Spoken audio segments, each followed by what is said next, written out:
Εφαρμογή μέσα από υδρολίπανση του Active Vasco.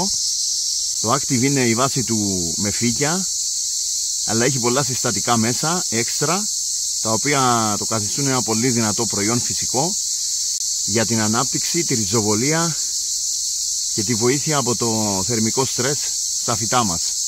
Μπορεί να γίνει και διαφιλικά με 1 λίτρο στα 200 κιλά νερού. Εμείς τώρα θα το βάλουμε μέσα από υδρολίπανση σε καρπουζιά ποικιλία Sunfresh. Θα βάλουμε δηλαδή 2 κιλά περίπου στο στρέμμα.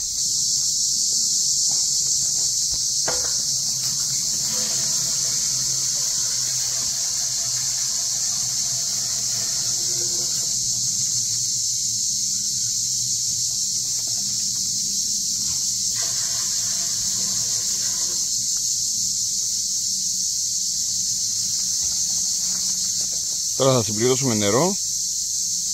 Εννοείται έχουμε βάλει το νερό να τρέχει λίγη ώρα πριν κάνουμε την εφαρμογή στα φυτά μας, για να κατεβεί κάτω το Active Vasco.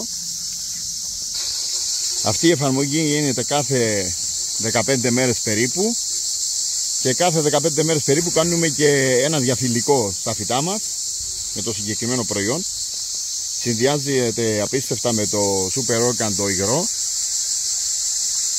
Και στην καλλιέργεια που κάνουμε τώρα την εφαρμογή, τα φυτά είναι φυτεμένα σε γραμμές, στις οποίες γίνεται εφαρμογή για 5 χρόνια και φέτος με τον Αταπουλγίτη, το Super Organ και το Glomerous Soil στις ίδιες γραμμές φύτευσης.